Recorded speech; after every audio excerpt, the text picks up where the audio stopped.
Assalamualaikum warahmatullahi wabarakatuh. Salam sejahtera bagi kita semua. Kami dari kelompok 4 IKM 4C 2023 akan mempresentasikan terkait Perceived Organizational Support.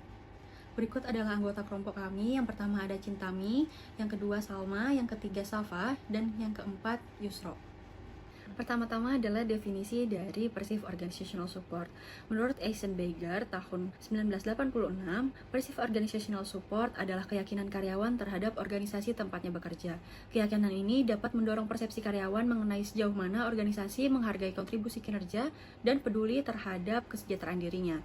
Pada teori ini, perlakuan yang diberikan organisasi dijadikan sebagai stimulus yang ditangkap oleh karyawan dan diinterpretasikan menjadi persepsi atas dukungan organisasi tersebut. Pada dasarnya, dukungan organisasi yang diberikan kepada karyawan menunjukkan komitmen organisasi kepada karyawan. Dukungan tersebut dibalas oleh karyawan dalam bentuk meningkatkan kinerjanya ketika melakukan pekerjaan.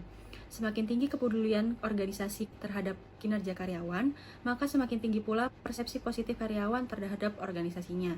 Semakin baik organisasi memberi kesejahteraan pada karyawan, maka semakin tinggi kinerja yang akan dihasilkan oleh karyawan tersebut.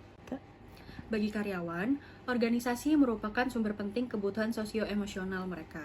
Misalnya, respect, caring, dan tangible benefit yang di dalamnya terkandung gaji, bonus, insentif, dan tunjangan lainnya. Perasaan dihargai oleh organisasi membantu mempertemukan kebutuhan karyawan akan approval, esteem, dan affiliation.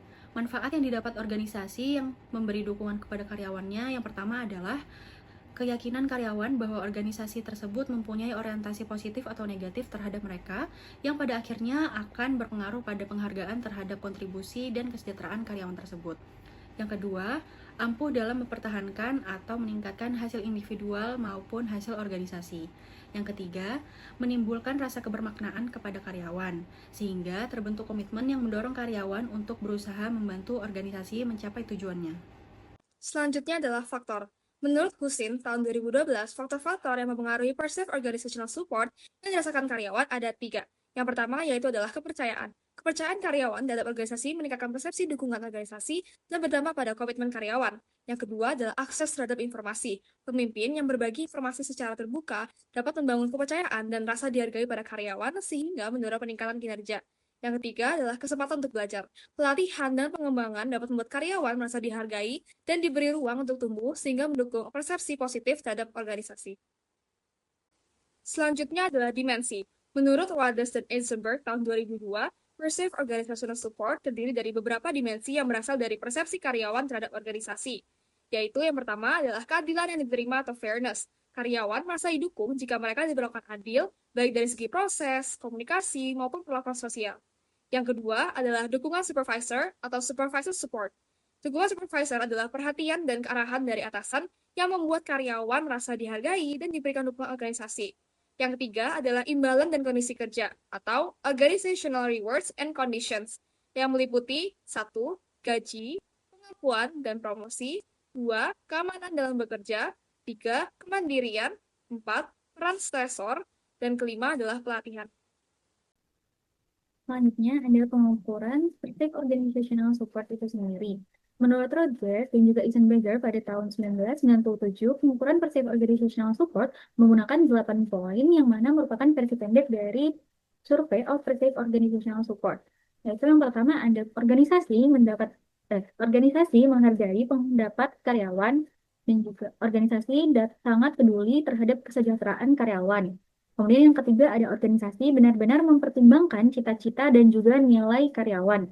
Yang keempat, ada organisasi memberikan bantuan pada karyawan yang mengalami kesulitan ataupun masalah. Yang kelima, ada organisasi akan memaafkan karyawan apabila karyawan mengakui kesalahan yang dia lakukan. Kemudian yang keenam, organisasi akan mengambil manfaat dari karyawan jika ada peluang. Yang ketujuh, organisasi menunjukkan perhatian terhadap karyawan. Dan yang kedelapan, organisasi menunjukkan perhatian terhadap karyawan jika organisasi bersedia membantu karyawan jika karyawan membutuhkan sesuatu. Kemudian ada dampak Perceived Organizational Support atau POS. Nah, menurut Rhodes dan juga Eisenberger, Perceived Organizational Support atau POS memiliki beberapa dampak yang meliputi komitmen organisasi. Nah, POS sendiri itu atau Perceived Organizational Support mendorong karyawan merasa berkewajiban untuk peduli kepada organisasi yang meningkatkan komitmen afektif mereka. Kemudian untuk efek pekerjaan, Passive Organizational Support akan meningkatkan kepuasan kerja dan juga suasana hati positif dengan memberikan harapan yang akan dengan memberikan harapan dan juga penghargaan ataupun bantuan saat dibutuhkan oleh karyawan.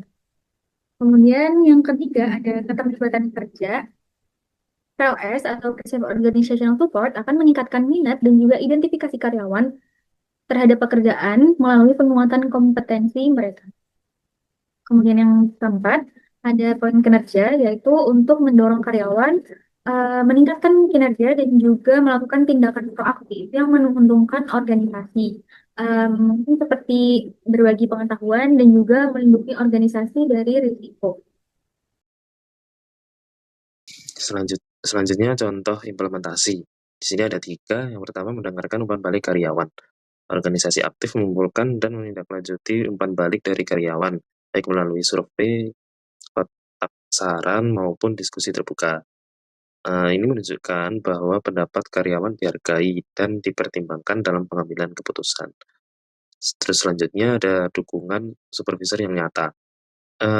Ini atasan memberikan perhatian, bimbingan, dan bantuan kepada karyawan. Misal dengan menyediakan pelatihan, mentoring, dan membantu menyelesaikan masalah pekerjaan. Dukungan ini membuat karyawan merasa dihargai dan didukung oleh organisasi. Terus yang terakhir ada peningkatan kondisi kerja. Organisasi menyediakan lingkungan kerja yang aman, nyaman, dan kondusif, serta memperhatikan kesejahteraan karyawan melalui fasilitas kesehatan, fleksibilitas waktu kerja, dan program keseimbangan kerja hidup. Selanjutnya kesimpulan, POS merupakan persepsi karyawan mengenai sejauh mana organisasi menghargai kontribusi mereka dan peduli terhadap kesejahteraan mereka. Implementasi POS yang aktif seperti mendengarkan umpan balik, memberikan insentif, dukungan supervisor, peningkatan kondisi kerja, serta transparansi dan keadilan organisasi. Terbukti dapat meningkatkan komitmen, kepuasan kerja, keterlibatan, dan kinerja karyawan.